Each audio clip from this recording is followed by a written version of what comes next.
So we were talking earlier about stalkers. I know. And I bring this up because I think it's really important for people to understand what you go through. Yeah.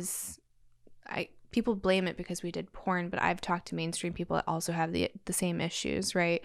If you look up Kylie Jenner, she's had stalkers, and Miley Cyrus, they've all had stalkers. So it's once you become a public figure. And I don't think that they realize like how far it can go. I've had full-blown manifestos shipped to my house. I still have them in case anything crazy happens. Do you think, I'm a huge believer in free speech. I think that needs to be as open as possible, because once you start kind of tapering it in, is all of a sudden like you're super censored.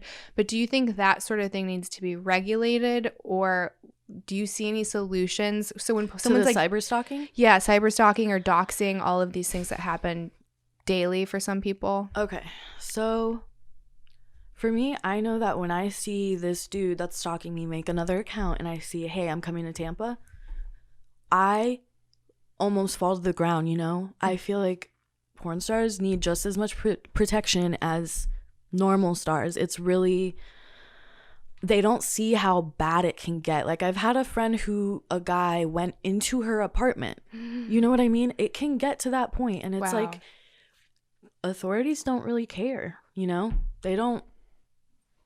I mean, some probably do, but they don't really take it seriously. And some are like, oh, well, too bad. Shouldn't have done porn. But it's like, it's not that. It's not the reason. It's so bad, too. It's like, it's really difficult because, so I've had a dad cop and cops in my family and cop friends. So I always like try to text some of them to see what they would suggest. Over the holidays, I had somebody that was calling me nonstop and sent an officer to do a wellness check on me.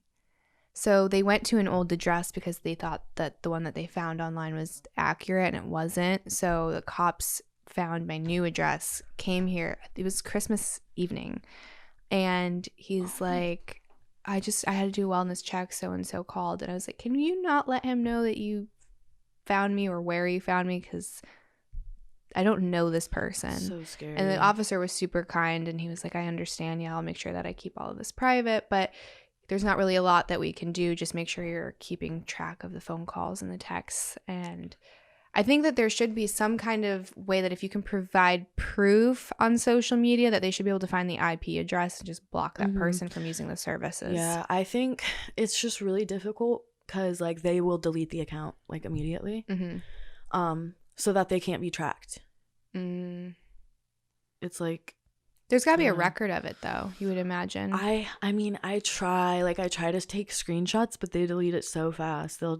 It's so like, it gets to me, man. And like, I know like probably Angelina Jolie and like all these other people are like, whatever. But like, I don't know, for me, I'm not used to this shit. So it's like extremely terrifying. Well, they have like paid security as well, I'm sure. That's true. That's true. Very different. So that helps you sleep at night. Not me. You gotta get you a really big dog. Yeah, I know, but I have like 3 Drogo. Cats.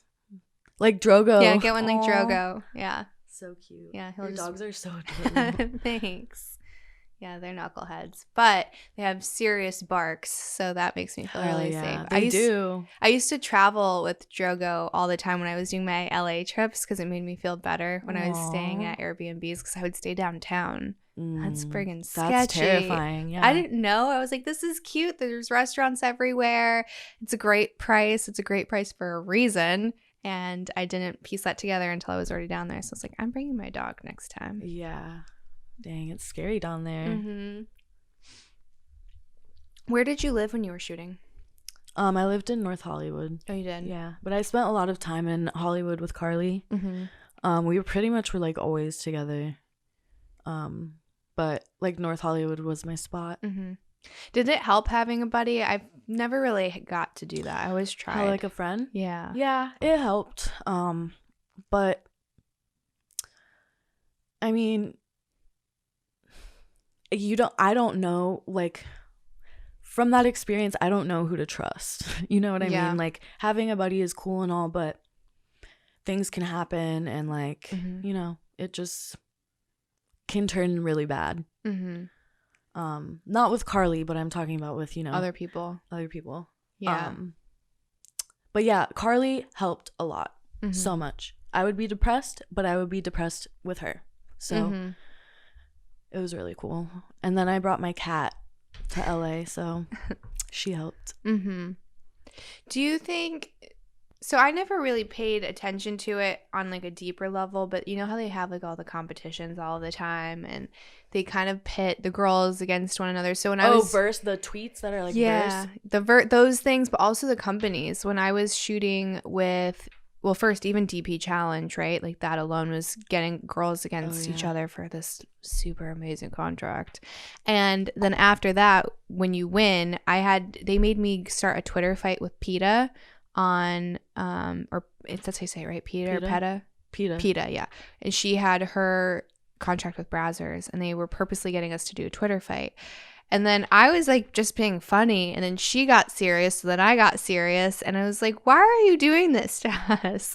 And then before I knew it, I was starting a fight with someone I didn't even know. It's like, this is insane.